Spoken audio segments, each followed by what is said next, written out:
أعمالنا من يهده الله فلا مضل له ومن يضلل فلا هادي له وأشهد أن لا إله إلا الله وحده لا شريك له وأشهد أن محمدا عبده ورسوله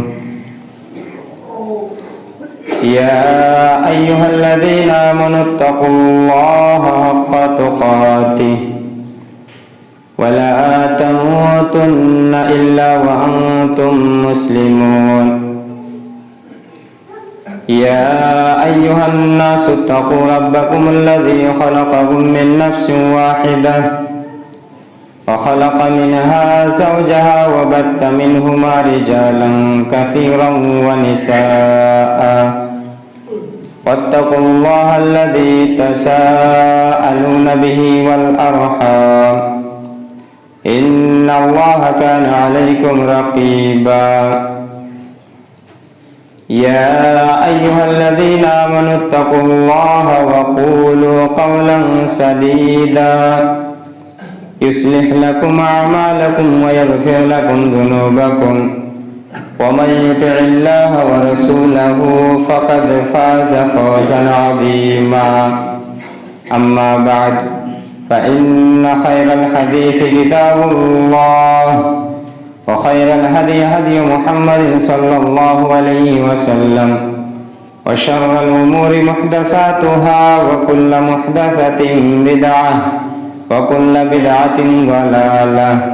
وكل ضلالة في النار فأعوذ بالله السميع العليم من الشيطان الرجيم بسم الله الرحمن الرحيم قاف والقرآن المجيد بل عجبوا أن جاءهم منذر منهم فقال الكافرون هذا شيء عجيب أإذا متنا وكنا ترابا ذلك رجع بعيد قد علمنا ما تنقص الأرض منهم وعندنا كتاب حفيظ بل كذبوا بالحق لما جاءهم فهم في أمر مريج أفلم ينظروا إلى السماء فوقهم كيف بنيناها وزيناها وما لها من فروج والأرض مددناها وألقينا فيها رواسي وأنبتنا فيها من كل زوج بهيج تبصرة وذكرى لكل عبد منيب وقال الله تعالى في موضع آخر يا أيها الذين آمنوا لا ترفعوا أصواتكم فوق صوت النبي ولا تجهروا له بالقول كجهر بعضكم لبعض أن تحبط أعمالكم وأنتم لا تشعرون وقال الله تعالى في موضع آخر الذين آمنوا ولم يلبسوا إيمانهم بظلم أولئك لهم الأمن وهم مهتدون محترم سامعین کرام، حاضرین جمعہ، بزرگوں اور دوستوں، اسلامی بھائیوں، ہر قسم کی تعریف، توصیف، بڑائی، بزرگی، حمد و ثنا اس اللہ رب العالمین کے لیے لائق و سزاوار ہیں جو ہمارا خالق ہے، مالک ہیں، جس کی توفیق سے ہم سب پوتر استھان مسجد میں اکٹھا ہوئے ہیں۔ اس اللہ رب العالمین کی تعریف، حمد و ثنا کرتے ہوئے ہم سب بیک زباں ہو کر کہیں الحمدللہ۔ بعدہ بالعموم اس کے تمام انبیاء کرام پر اور بالخصوص اس کے آخری نبی تاجدار مدنی احمد مجتبیٰ محمد مصطفیٰ رسول اکرم صلی اللہ علیہ وسلم پر لاکھوں کروڑوں درود و سلام نازل ہوں۔ اللہم صلی علیہ، اللہم بارک علیہ وسلم علیہ تسلیما کثیرا۔ برادران اسلام، گزشتہ کئی ایک جمعہ سے مسلک اہل حدیث کے تعلق سے باتیں ہو رہی ہیں۔ آج بھی انشاءاللہ اسی موضوع کے تعلق سے مزید کچھ باتیں ہوگی۔ گزشتہ جمعہ آخری مرحلہ میں یہ بیان کیا گیا تھا کہ ہمارے مسلمان قوم یا مسلمان جماعت کے اندر دو جماعت یا دو گروہ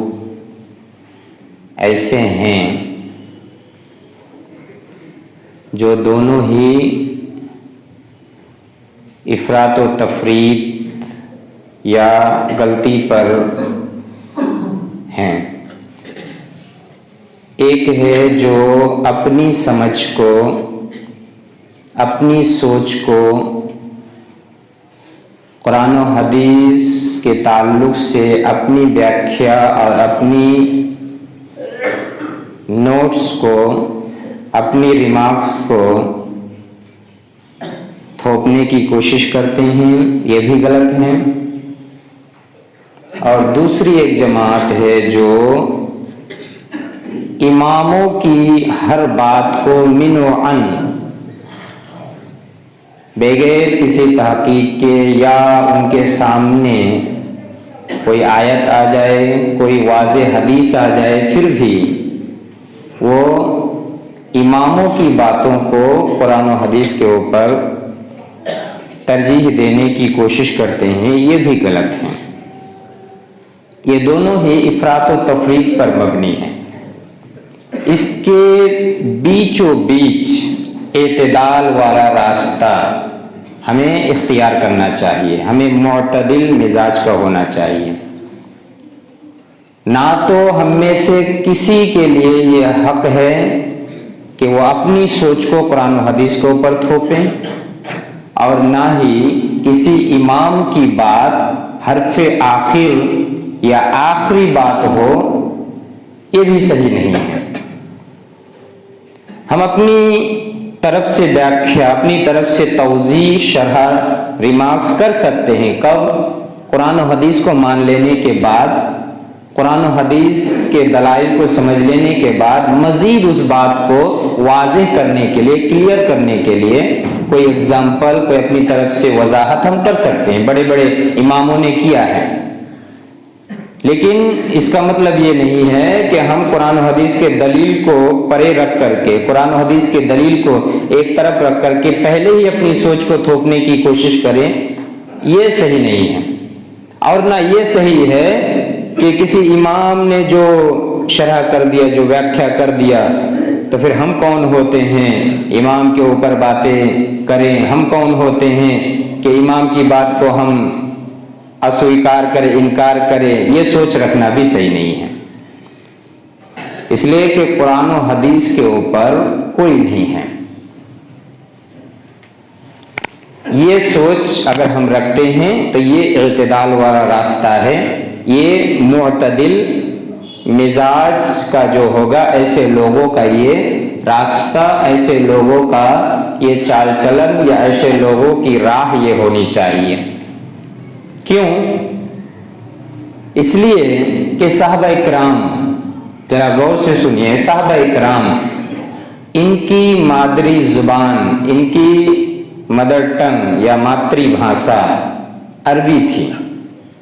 ان سے زیادہ تو ہم عربی کے ماہر نہیں ہو سکتے۔ ہاں، یہ الگ بات ہے کہ ہم عرب والوں سے عربی زیادہ جان سکتے ہیں۔ ایسی مثال بھی پائی جاتی ہے کہ نان عرب ہو کر کے عرب کے اوپر فوقیت حاصل کر لیے کتابیں لکھ کر کے، وہ آپ بن سکتے ہیں، لیکن صحابہ اکرام سے اچھی عربی تو ہماری نہیں ہو سکتی۔ صحابہ اکرام سے زیادہ نالج والے ہم تو نہیں ہو سکتے عربی کے تعلق سے، تو صحابہ اکرام ان کی مادری بھاشا، ان کی مدر ٹنگ، مادری زبان عربی تھی، پھر بھی بہت سارے مسائل میں یہ پھنس جایا کرتے تھے۔ جب تک نبی صلی اللہ علیہ وسلم اس کی وضاحت نہیں کرتے، جب تک نبی صلی اللہ علیہ وسلم اس کی تشریح نہیں کرتے، نبی سے جب تک ان کو ویاخیا نہیں مل جاتا، تب تک وہ اس معنی کو اچھی طرح سے سمجھ نہیں پاتے۔ یہ بہت ساری مثالیں قرآن و حدیث کے اندر موجود ہیں۔ آئیے دو ایک مثال ہم دیکھ لیتے ہیں، تب ہمارے سامنے یہ بات واضح ہو جائے گی۔ سورہ حجرات سورہ نمبر 49 آیت نمبر 2، جو میں نے خطبۃ الحاجہ کے بعد آپ کے سامنے پڑھی ہے، اس آیت کے اندر دیکھیے اللہ تعالیٰ نے کیا کہا اور صحابہ اکرام نے کیا سمجھا۔ سورہ حجرات سورہ نمبر 49 آیت نمبر 2، پہلے اس کا ترجمہ سن لیتے ہیں۔ یا ایھا الذین آمنوا لا ترفعوا اصواتکم فوق صوت النبی، ایمان والو اپنی آواز کو نبی صلی اللہ علیہ وسلم کی آواز پر اونچی نہ کیا کرو۔ وَلَا تَجْهَرُوا لَهُ بِالْقَوْلِ كَجَهْرِ بَعْضِكُمْ لِبَعْضٍ، اور نبی کے سامنے اپنی آواز کو اونچی نہ کیا کرو، اونچی آواز سے باتیں نہ کیا کرو۔ كَجَهْرِ بَعْضِكُمْ لِبَعْضٍ، جس طرح تم آپس میں ایک دوسرے کے ساتھ بے تکلفی کے ساتھ باتیں کرتے ہو، دوست کے ساتھ جیسے ایک انسان اپنے دوست کے ساتھ بات کرتا ہے، اسی طرح سے بے تکلفی کے ساتھ نبی کے سامنے اونچی اونچی آواز سے باتیں نہ کیا کرو۔ ان تحبط اعمالکم وانتم لا تشعرون، کہیں ایسا نہ ہو جائے کہ نبی کے سامنے تم اونچی آواز سے باتیں کرو، نبی کے سامنے تم بے ادبی کا اظہار کرو، اور اس بے ادبی کی وجہ سے تمہارے اعمال ہی برباد ہو جائے، تمہارے نیک اعمال ہی اکارت ہو جائے، تمہارے نیک اعمال ہی بیکار چلا جائے۔ وانتم لا تشعرون، اور تمہیں پتہ بھی نہ چلے، تمہیں خبر بھی نہ ہو۔ ایسا نہیں ہونا چاہیے۔ ایمان والو، نبی کے سامنے ادب و احترام کے ساتھ نبی کے ادب کا پاس و لحاظ رکھ کر کے باتیں کیا کرو۔ کہیں ایسا نہ ہو کہ نبی کے سامنے بے تکلفی سے بات کرتے ہو، اونچی اونچی آواز میں بے ادبی کا اظہار کر رہے ہو، تو اللہ تعالیٰ ناراض ہو جائے، تمہارے اعمال بھی برباد ہو جائے۔ ایسا نہ ہو، یہ اللہ تبارک و تعالیٰ صحابہ اکرام کو، تمام مسلمانوں کو یہ تعلیم دے رہا ہے۔ اب یہ آیت جب نازل ہوتی ہے، یا ایھا الذین آمنوا لا ترفعوا اصواتکم فوق صوت النبی، ایمان والو، اس وقت صحابہ اکرام موجود تھے، صحابہ اکرام کے سامنے یہ آیتیں نازل ہو رہی تھی۔ اب جب نبی صلی اللہ علیہ وسلم کے ذریعے سے صحابہ اکرام کو اور تمام کے تمام مسلمانوں کو یہ حکم دیا جا رہا ہے، اے ایمان والو جو ایمان لائے ہو، سنو، اپنی آواز کو اونچی نہ کیا کرو، نبی کی آواز کے سامنے یا نبی کے سامنے بے ادبی کا اظہار نہ کیا کرو۔ جب یہ آیت نازل ہوتی ہے، ایک صحابی جن کی آواز فطری طور پر اونچی ہوتی ہے، بہت سارے لوگ ہوتے ہیں نا جن کی آواز فطری طور پر اونچی ہوتی ہے، وہ جب بھی بات کرتے ہیں تو اونچی آواز میں بات کرنے لگتے ہیں، وہ اپنے سے وہ اونچی آواز نہیں کرتے ہیں۔ کچھ لوگ ہوتے ہیں آپ جتنا بھی کہیں ان سے کہ اونچی آواز میں بات کریں، ان کی آواز زیادہ زور سے نہیں نکلتی ہے، اور کچھ لوگ ہوتے ہیں کہ جن کی فطری طور پر نیچرلی ان کی آواز کیا ہوتی ہے، زیادہ اونچی ہوتی ہے۔ اب ایک صحابہ کرام کی آواز فطری طور پر اونچی ہوتی ہے، یہ آیت جب ان کے سامنے تلاوت کی جاتی ہے، نبی صلی اللہ علیہ وسلم جب صحابہ کرام کو سمجھاتے ہیں، اللہ تبارک و تعالیٰ نے اس آیت کو نازل کیا ہے۔ ایک صحابی جن کی فطری طور پر آواز اونچی ہوتی ہے، وہ ڈر جاتے ہیں، خوف زدہ ہو جاتے ہیں، اور جا کر کے اپنے گھر میں کونے میں وہ بسیرا بسا لیتے ہیں، نماز پڑھنے کے لیے بھی مسجد نہیں آتے ہیں۔ نبی صلی اللہ علیہ وسلم کی عادت مبارکہ تھی، نماز پڑھنے کے بعد بعد صحابہ کرام کی حاضری لیا کرتے تھے، پوچھا کرتے تھے، کسی صحابی کو اگر نبی صلی اللہ علیہ وسلم کسی بھی نماز کے وقت نہیں دیکھ پاتے، ان کی حال اور ان کی خیریت پوچھا کرتے تھے، کیا بات ہے فلاں آدمی کیوں حاضر نہیں ہوا ہے؟ جب اس صحابی کو نبی صلی اللہ علیہ وسلم نے نماز کے اندر موجود نہیں پایا، نبی صلی اللہ علیہ وسلم نے دوسرے صحابہ کرام سے پوچھا، اے صحابیوں کیا بات ہے، تمہارا وہ فلاں ساتھی آج نماز میں کیوں نہیں آیا ہے؟ کئی وقت سے ان کو میں نماز میں حاضر نہیں دیکھ رہا ہوں، کیا ماجرا ہے، کیا معاملہ ہے؟ جب یہ نبی صلی اللہ علیہ وسلم کی طرف سے سوال کیا جاتا ہے، بہت سارے صحابہ کرام بیان کرتے ہیں، جواب دیتے ہیں، اے اللہ کے نبی، ان کی آواز فطری طور پر اونچی ہے اور اللہ تبارک و تعالی نے یہ آیت نازل کر دی ہے، یا ایھا الذین آمنوا لا ترفعوا اصواتکم فوق صوت النبی، اے لوگوں، اے ایمان والوں، اپنی آواز کو نبی کی آواز سے اونچی نہ کیا کرو، اپنی آواز کو اوپر نہ کیا کرو۔ اس کی آواز فطری طور پر اونچی ہے، اس لیے وہ خوف زدہ ہو گئے ہیں، وہ ڈر کے مارے کہ کہیں نبی کے سامنے مجھے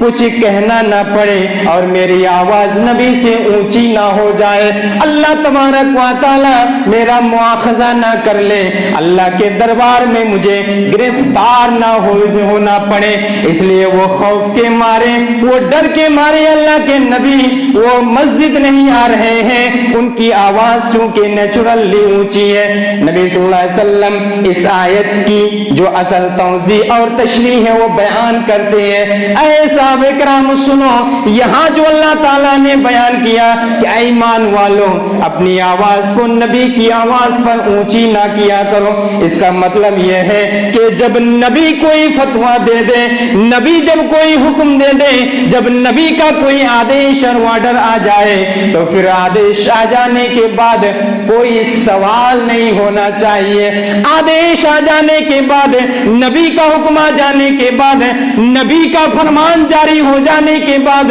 کوئی کوشچن نہیں ہونا چاہیے، کوئی پرشن نہیں ہونا چاہیے، دل کے اندر کوئی بے قراری نہیں ہونی چاہیے، دل کے اندر کوئی ایسا سوال نہیں ہونا چاہیے کہ ایسا نہیں ہونا چاہیے تھا، ایسا ہونا چاہیے تھا، نبی نے یہ ٹھیک نہیں کیا ہے، یا شریعت کا یہ معاملہ ٹھیک نہیں ہے۔ اے صحابہ کرام، یہ مطلب ہے اس کا مطلب یہ نہیں ہے کہ نیچرلی جس کی آواز اونچی ہے وہ بھی بات کرے تو اسے بھی اس وعید میں شامل کیا جائے گا، نہیں، اس دھمکی میں شامل کیا جائے گا، ایسی بات نہیں ہے، بلکہ جو میرے فتویٰ کے بعد، میرے فرمان کے بعد اپنی طرف سے اگر کوئی بات کہنے کی کوشش کرے تو پھر یہ غلط ہے، اور یہی یہاں بیان کیا جا رہا ہے۔ میرے بھائیو اور دوستو، اس آیت کا اور بھی دوسرا شان نزول اور بھی دوسرا واقعہ بیان کیا گیا ہے، وقت کی قلت کی وجہ سے میں اس واقعہ کی طرف نہیں جا رہا ہوں، تو ایک آیت کا کئی ایک گھٹنا یا کئی ایک شان نزول ہو سکتا ہے، یہ الگ بحث ہے، ایک علمی بحث ہے، میں اس طرف نہیں جانا چاہ رہا ہوں۔ تو اس واقعے، اس گھٹنا سے پتہ کیا چلا؟ آپ سب نے سمجھ لیا ہوگا، اگر آپ نے غور کیا ہوگا کہ یہ عربی زبان میں یہ قرآن مجید ہے اور صحابہ کرام کی زبان، مادری زبان عربی ہے، پھر بھی وہ اصل معنی نہیں سمجھ پائے، الفاظ کے ہیر پھیر سے نہیں سمجھ پائے، عربی زبان ان کی مادری بھاشا ہونے کے باوجود نہیں سمجھ پائے، تو پھر ہم کون ہوتے ہیں دو تین کتاب پڑھ کر کے کہ ہم کہیں گے کہ ارے حدیث کے اندر، قرآن کے اندر تو یہ ہے، یہ کہا گیا ہے، اس آیت کا یہ ترجمہ ہے، صرف ترجمہ پڑھ کے اگر ہم فتویٰ لگانے لگ جائے اور ترجمہ پڑھ کے اگر ہم مسائل کو حل کرنے لگ جائیں تو پھر پریشانی ہے، اور اسی وجہ سے آج نت نئے فتنے اجاگر ہو رہے ہیں، ہر کوئی فتویٰ دینے میں جلد بازی کر رہے ہیں۔ افسوس ہوتا ہے، تکلیف ہوتی ہے، پہلے کہ علماء کرام کو آپ دیکھیے دلیلوں کی انبار لگا دیا کرتے تھے، دلیل پر دلیل دینے کے باوجود آخر میں کیا کہتے؟ اللہ عالم، اللہ ہی بہتر جانتا ہے، میں نے یہ دلیل کے طور پر پیش کیا، لیکن اللہ ہی بہتر جانتا ہے کیا مسئلہ صحیح ہے اور کون غلط ہے، لیکن میرے نزدیک یہ ہے دلیل کی روح سے۔ آج کیا ہوتا ہے، ایک آیت پڑھی جاتی ہے، ترجمہ کیا جاتا ہے، یا ایک حدیث پڑھی جاتی ہے، ترجمہ کیا جاتا ہے، کیا کہا جاتا ہے، کوئی مائی کا لال ہے جو میری بات کو الٹ دے گا، کوئی مائی کا لال ہے جو میری بات کو ادھر سے ادھر ہیر پھیر کر دے گا۔ یہ لہجہ، یہ طریقہ سلف صالحین کا نہیں تھا، یہ طریقہ کسی بڑے عالم کا نہیں تھا جو آج ہو رہا ہے، اور اس پر ہم نوجوان سمجھتے ہیں ارے واہ بڑا حق بولنے والا، بڑا نڈر ہو کر کے بولنے والا ہے، بڑا فتویٰ دینے والا ہے، چند آیت کا نمبرنگ اور حدیث کے نمبرنگ کو یاد کر کے آ جاتا ہے اور آ کر کے اس طرح سے فتویٰ مارتا ہے اور سوچتا ہے کہ بڑا مولوی ہے، اور جلسہ جلوس میں اسی کا نمبر 1 پر پردھان وقتہ کے اس میں اس کا لسٹ میں نام لکھا جاتا ہے۔ نام لوں گا تو آپ لوگ بھی ناراض ہو جائیں گے، کتنے ایسے بھانسڑ دینے والے ہیں ہمارے سماج کے اندر، میں نام لے کر کے بیان کر سکتا ہوں، لیکن بہت سارے لوگ جو ان کے فین اور مرید بنے ہوئے ہیں ان کو خراب لگ جائے گا، جن کا نام پردھان وقتہ میں لکھا جاتا ہے اور ایک حدیث جب پڑھی جاتی ہے پیر ہاتھ سب کو توڑ دیا جاتا ہے، حدیث کو اچھی طریقے سے اچارن نہیں کر پاتا ہے، ترجمہ نہیں کر پاتا ہے صحیح طریقے سے، ایک آیت جب پڑھتے ہیں تو صحیح طریقے سے پڑھا نہیں جاتا ہے، اچارن صحیح سے نہیں کرتا ہے، عربی میڈیم سے جو قرآن و حدیث کو نہیں سمجھے گا، جگہ جگہ پر ہو چٹ اور جگہ جگہ پر پریشانی ہوگی۔ بہت ساری مثالیں ہیں، اس سے پہلے میں نے کچھ مثالیں آپ کے سامنے بیان کیا ہے، کیسے کیسے فتویٰ اور کیسے کیسے مسائل وہ نکالتے ہیں، اور کتنی سختی کے ساتھ ایک ہی آیت ایک ہی حدیث پڑھ کر کے یہی مسئلہ ہوگا، قیامت تک یہ چیلنج رہا، کوئی مائی کا لال ہے جو میری بات کو الٹ دے۔ یہ کسی عالم کا آپ نہیں دکھا سکتے، علامہ ابن تیمیہ، علامہ ابن قیم، علامہ ابن حجر، علامہ البانی، بڑے بڑے علماء کرام جن کے علم کے سامنے ہم کچھ بھی نہیں ہیں، ہمیں پوری زندگی ہم اگر لگا دیں پھر بھی ان کے علم کے سامنے ہم نہیں پہنچ سکتے، آدھے علم کے سامنے بھی ہم نہیں پہنچ سکتے، مقابلہ نہیں کر سکتے، اور آج آتے ہیں 2-3 کتاب پڑھ کر کے اور وہ کہتے ہیں ہم دعوت کا کام کرنا چاہتے ہیں، ہم فتویٰ دینا چاہتے ہیں، ہاں میرے سامنے ایک اسٹیج قائم کرو اور کیا کرو، کوشچن آنسر کا سیشن لگاؤ۔ یہ بڑا فتنہ ہے، اور یہ فتنہ ماشاءاللہ جو حقیقی معنی میں جو اپنے آپ کو اہل حدیث کہتے ہیں وہ کبھی نہیں کریں گے، وہ کبھی نہیں کریں گے۔ اہل حدیث کے بڑے بڑے علماء کرام کو آپ نہیں دیکھ پائیں گے، لیکن یہ الگ بات ہے، افسوس ہے کہ آج کل کچھ لوگ ہیں جو اپنے آپ کو اہل حدیث کہتے ہیں لیکن ان کے اندر بھی یہ فتنہ ہے، ان کے اندر بھی یہ فتنہ ہے، بلکہ وہ تو اور زیادہ سختی کے ساتھ اہل حدیث کہتے ہیں، یعنی یہی فتویٰ ہوگا، یہی مسئلہ ہوگا، اور وہ اپنے آپ کو اہل حدیث کہتے ہیں، اہل حدیث کو بدنام کرتے ہیں، یہ صحیح نہیں ہے۔ یہ آیت دیکھیے آپ، عربی زبان ان کی مادری زبان ہے، مادری بھاشا ہے، مدر ٹنگ ہے، پھر بھی نہیں سمجھ پائے جب تک نبی صلی اللہ علیہ وسلم نے نہیں سمجھایا، نہیں ویاخیا کیا۔ تو ہمیں صرف ترجمہ پڑھنے پر اکتفا نہیں کرنا چاہیے، ترجمہ پڑھنے کے بعد ہی کافی نہیں سمجھنا چاہیے، ترجمہ پڑھے، تشریح پڑھے، علماء کرام کے پاس پڑھے، علماء کرام کے سامنے رہیں۔ حدیث کے اندر کیا کہا گیا ہے، العلماء ورثۃ الانبیاء، صحیح بخاری کی روایت ہے کہ علماء یہ کیا ہے، انبیاء کے وارث ہیں۔ اور ایک بات سن لیجئے، پوائنٹ یاد رکھیے، وارث کون ہوتا ہے؟ میں اپنے باپ کا وارث ہوں گا، کیوں؟ اس لیے کہ میں اس کا بیٹا ہوں۔ اپنی ماں کے زمین جائیداد میں میرا حصہ رہے گا، کیوں؟ میں اس لیے اس کا بیٹا ہوں، اس کے ساتھ میرا ریلیشن تعلق ہے، اس لیے میں وارث ہو رہا ہوں۔ پتا کیا چلا، علماء اکرام کو نبی کے وارثین کہا گیا ہے، یعنی ہمیں علماء اکرام سے ایک بعد دیگر علم کو حاصل کرنا پڑے گا، سمپرک رکھنا پڑے گا، ریلیشن رکھنا پڑے گا۔ آپ کسی عالم سے ریلیشن نہیں رکھیں گے، اپنے سے آپ پڑھنے کی کوشش کریں گے تو آپ صحیح طریقے سے مسائل کو نکال نہیں سکتے۔ ہاں، انفارمیشن آپ کے پاس رہے گی، معلومات آپ کے پاس رہے گی، لیکن مسائل میں آپ کو پریشانی ہوگی۔ آگے بڑھیے، صوم روزہ کے تعلق سے ہم جانتے ہیں ایک آیت مشہور و معروف آیت ہے، سورہ بقرہ سورہ نمبر 2 آیت نمبر 187۔ اس آیت کے اندر کیا کہا دیکھیے، اور صحابہ اکرام نے کیا سمجھا، وَكُلُوا وَاشْرَبُوا حَتَّى يَتَبَيَّنَ لَكُمُ الْخَيْطُ الْأَبْيَضُ مِنَ الْخَيْطِ الْأَسْوَدِ مِنَ الْفَجْرِ۔ رمضان کے تعلق سے، سحری کھانے کے تعلق سے اس آیت کے اندر بیان کیا جا رہا ہے، اے لوگو وَكُلُوا وَاشْرَبُوا، کھاؤ پیو، یعنی سحری کھایا کرو، حَتَّى يَتَبَيَّنَ لَكُمُ الْخَيْطُ الْأَبْيَضُ مِنَ الْخَيْطِ الْأَسْوَدِ، کب تک کھایا کرو؟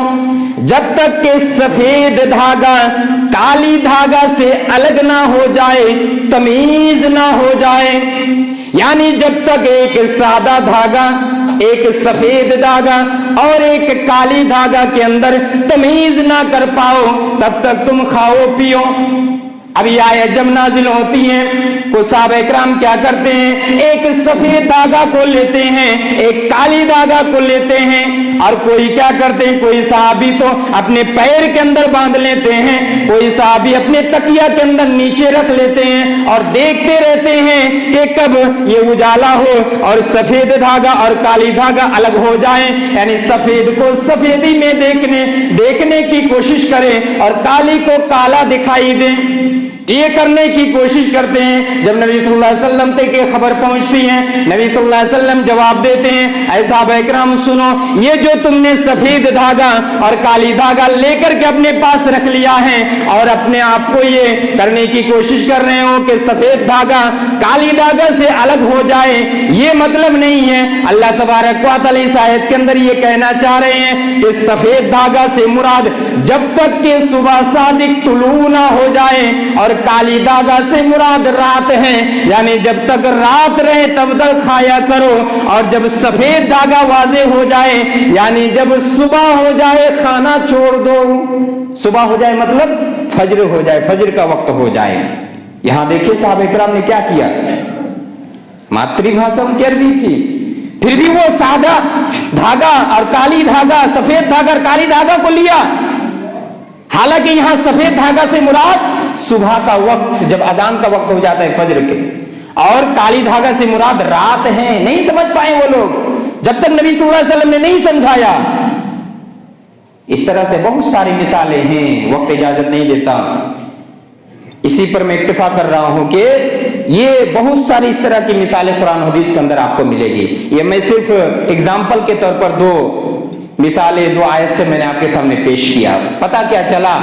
کہ ہم اپنی سوچ کو اگر قرآن و حدیث کے اوپر تھوپنے کی کوشش کریں اور یہ سوچیں کہ ہم نے تو قرآن پڑھ لیا ترجمہ کے ساتھ، ہم نے تو پڑھ لیا حدیث ترجمہ کے ساتھ، کافی نہیں ہے،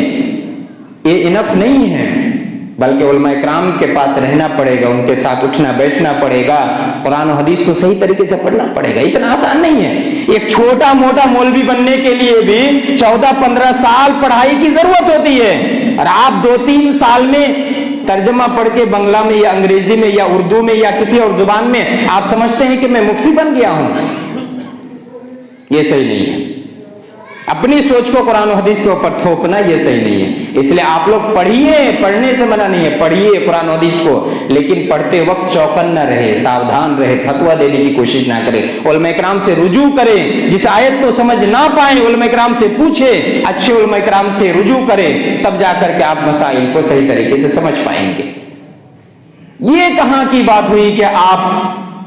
گانا کے ساتھ مشغول رہتے تھے، آپ ڈانس کیا کرتے تھے، آپ شریعت کے اندر آ گئے تو اب آپ مفتی بھی بن جائیں گے؟ جب یہ سب باتیں کہی جاتی ہیں تو وہ لوگ کیا جواب دیتے ہیں؟ ارے میں تو گانا کے اندر مشغول تھا، میں تو یہ کرتا تھا، وہ کرتا تھا، گناہ میں ملوث تھا، میں شریعت کے آپ پاس آیا، میں شریعت کو سمجھنے لگا، پڑھنے لگا تو یہ مولویوں کو حسد ہونے لگ گیا، مولویوں کو جلن ہونے لگ گئی کہ ہم لوگوں کے پیچھے ہم لوگوں کی مخالفت شروع کر دیے۔ نہیں، ہم آپ کی مخالفت نہیں کرتے، واللہ اللہ گواہ ہے، ہم آپ کی مخالفت نہیں کرتے ہیں، ہم شریعت کو بچانا چاہتے ہیں۔ شریعت کے معاملے میں اتنا آسان نہیں ہے کہ ہر کوئی زبان کھولے، ہر کوئی فتویٰ دینے کی کوشش کرے۔ یہ مسلک اہل حدیث نہیں ہے، یہ اہل حدیث کا طریقہ نہیں ہے۔ یہ چاہے دوسرے جماعت کے لوگ کریں، چاہے ہمارے اپنے اہل حدیث کے لوگ کریں، دونوں غلط کرتے ہیں کہ اگر کچھ کتابیں پڑھ کر کے اگر فتویٰ دینے کی کوشش کرتے ہیں، اور علماء کرام بڑے بڑے شیخ جو بخاری کے درس دینے والے بیٹھے رہتے ہیں اور ان کے سامنے یہ فتویٰ دینے کی کوشش کرتے ہیں، ایسے لوگوں کا مواخذہ ہوگا۔ ایسے لوگوں کو ڈرنا چاہیے فتویٰ دینے سے، اپنی زبان کو کھولنے سے۔ اب آگے بڑھیں، اہل حدیث کی باتیں ہو رہی تھی کہ یہ اہل حدیث کا یہی مسلک ہے کہ آپ نہ اپنی سمجھ کو قرآن حدیث کے اوپر تھوپے اور نہ کسی امام کی سمجھ کو آخری سمجھ سمجھے، آخری بات سمجھے، یہ بھی صحیح نہیں ہے۔ اب آئیے کچھ باتیں میں نے کہا تھا کہ یہ جو اہل حدیث ہے کیا یہ انگریز کی پیدائش ہے؟ بہت سارے لوگ اعتراض کرتے ہیں، بہت سارے لوگ یہ گالی دیتے ہیں، یہ برا بھلا کہتے ہیں اہل حدیث کو، اہل حدیث کب سے آیا ہے؟ یہ تو انگریز کی پیدائش ہے۔ آپ اتہاس کا مطالعہ کیجئے، اسٹڈی کیجئے، ادھین کیجئے، آپ کو پتہ چلے گا۔ شاہ ولی اللہ محدث دہلوی اگر ہم کہیں تو کہہ سکتے ہیں کہ انہی کے زمانے سے اہل حدیث کی ایک نئی طریقے سے اسٹارٹنگ ہوئی۔ ان کے زمانے میں جب ان کی پیدائش ہوئی، جب یہ پڑھنے لگے، انہوں نے دیکھا چاروں طرف تقلید ہی تقلید، اندھی تقلید، چاروں طرف فقہ کی کتابیں پڑھائی جاتی ہے، حدیث سے کسی کا واسطہ نہیں ہے، حدیث سے کسی کا ریلیشن اور کسی کا سمپرک نہیں ہے۔ یہ سب سے پہلے حدیث کی تعلیم دینا شروع کرتے ہیں، سب سے پہلے یہ بہت دنوں کے بعد یہ اپنے زمانے میں سب سے پہلے حدیث کی تعلیم دینا شروع کرتے ہیں، اور انہی حدیث کی تعلیم دینے کی وجہ سے ان کو بہت زیادہ پریشانیوں کا بھی سامنا کرنا پڑتا ہے۔ یہ حنفی تھے، یہ اپنے خاندان کے حساب سے یہ حنفی تھے، شاہ ولی اللہ محدث دہلوی، لیکن انہوں نے آمین بالجہر، زور سے آمین کو صحیح قرار دیا۔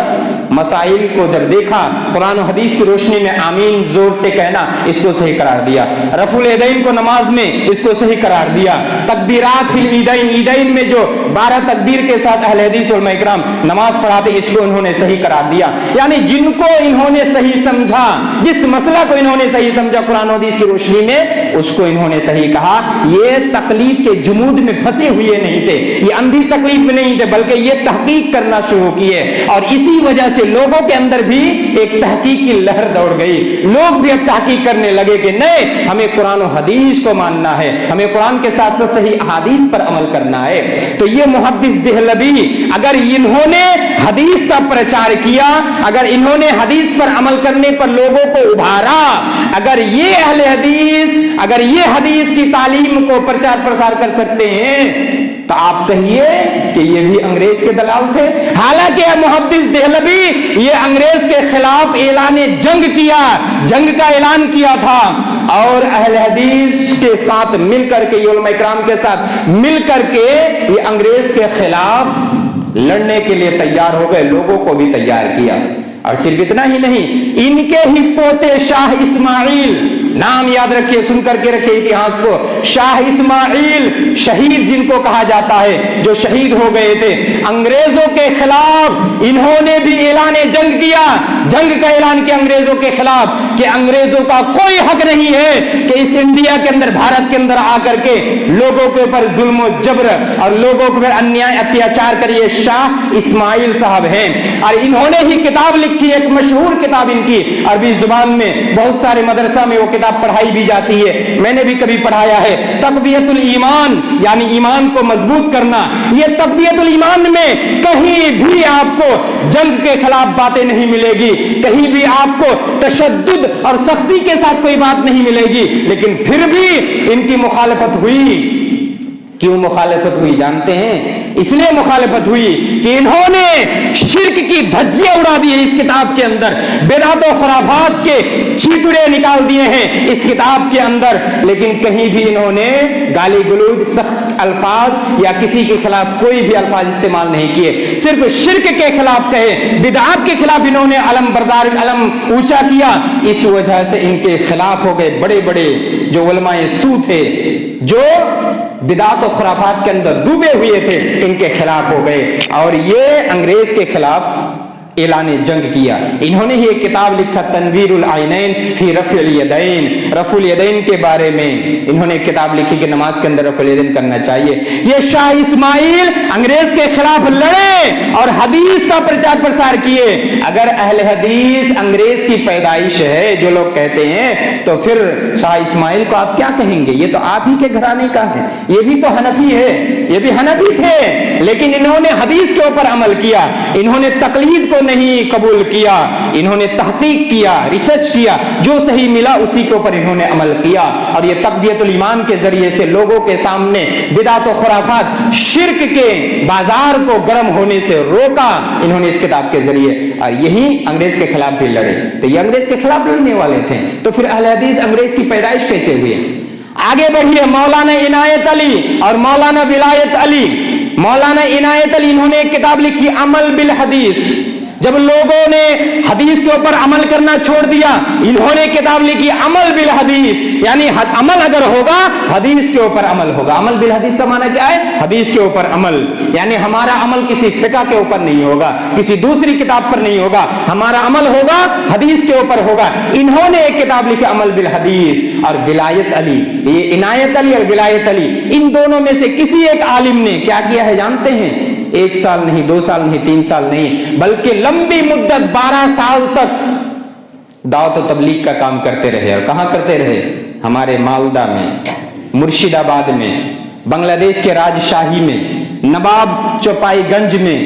ان تمام جگہوں میں مولانا ولایت علی، عنایت علی، ان دونوں میں سے کسی ایک عالم نے 12 سال تک دعوت و تبلیغ کا کام کیا اور حدیث کا پرچار پرسار کیا۔ اسی وجہ سے آپ دیکھیں گے مالدہ میں سب سے زیادہ اہل حدیث ہے تعداد کے اعتبار سے، مرشد آباد دوسرے علاقے کے حساب سے، دوسرے علاقے کے حساب سے جب آپ ملائیں گے تو آپ کو ملے گا کہ اہل حدیث مالدہ، مرشد آباد، راجشاہی، نواب چپائی گنج، ان تمام علاقے میں اہل حدیث کی تعداد زیادہ ہے دوسرے علاقے کے بالمقابل۔ کیوں آپ کو تعداد زیادہ مل رہی ہے؟ کیوں آپ کو سنکھیا زیادہ مل رہی ہے؟ آپ نے اتہاس پڑھا؟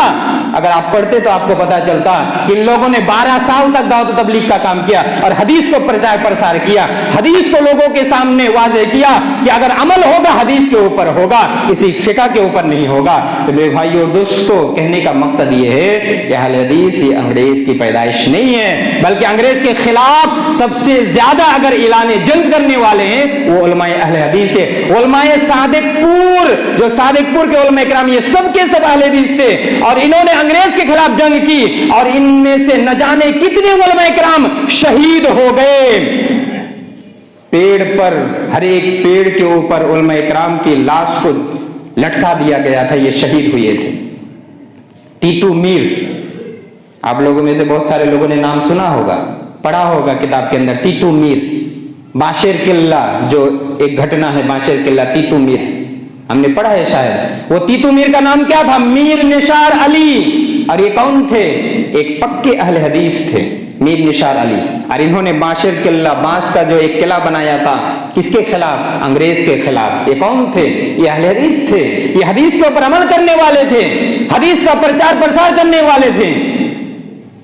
اس لیے اہل حدیث نے جو محنت، جو مشقت کی ہے حدیث کو پرچار پرسار کرنے میں، اس اتہاس کو ہمیں نہیں بھولنا چاہیے اور اس کا انکار ہمیں نہیں کرنا چاہیے۔ پھر میں کہوں گا، آپ اپنے آپ کو اہل حدیث نہیں کہتے ہیں، قرآن حدیث کے اوپر عمل کرتے ہیں، کیجئے، کوئی بات نہیں ہے، لیکن جو اہل حدیث کہتے ہیں اپنے آپ کو، اپنے بڑے بڑے سلف صالحین کے اتہاس کو سامنے رکھ کر کے، ابو سعید خدری کا واقعہ اور گھٹنا آپ کے سامنے پیش کیا تھا، وہ جب نوجوانوں کو دیکھتے تھے کہتے تھے مرحباً باصحاب الحدیث، مرحباً باہل الحدیث، کہ مبارک ہو، ابھینندن ہو، کانگریچولیٹ اہل حدیث نوجوان کو۔ یہ وہ کہا کرتے تھے اور کہتے تھے کہ نبی صلی اللہ علیہ وسلم نے ہمیں یہ حکم دیا ہے کہ ہم اس طرح سے ابھینندن دے، اس طرح سے ہم مبارکبادی پیش کریں اہل حدیث کے سامنے۔ تو اگر ہم کہتے ہیں تو یہ ہمارے پاس اتہاس، ہمارے پاس دلائل ہیں، اس لیے ہم کہتے ہیں۔ آپ نہیں کہیں گے قرآن حدیث کے اوپر عمل کیجئے، آپ بھی اہل حدیث ہیں۔ اس لیے میرے بھائی اور دوستو، اہل حدیث کے اوپر انگلی اٹھانے سے پہلے میں آپ سے انورودھ کروں گا، ریکویسٹ کروں گا کہ آپ اہل حدیث کے اتہاس، تاریخ کو پہلے پڑھ لیجئے۔ سب سے زیادہ اگر بدعات کے خلاف، سب سے زیادہ اگر شرک کے خلاف کوئی بات کرتا ہے وہ اہل حدیث عالم کرتا ہے۔ شرک کے ساتھ اہل حدیث کبھی سمجھوتا نہیں کرتا، بدعات کے ساتھ اہل حدیث کبھی سمجھوتا نہیں کرتا، اور انشاءاللہ قیامت تک جو حقیقی اہل حدیث ہوگا وہ کبھی یہ سمجھوتا نہیں کرے گا بدعات کے ساتھ۔ کیوں؟ اس لیے کہ آپ دیکھیے، ایک سخت بات ہو سکتی ہے لیکن یہ حقیقت ہے، آپ مکہ کے مشرکین کو دیکھ لیجئے،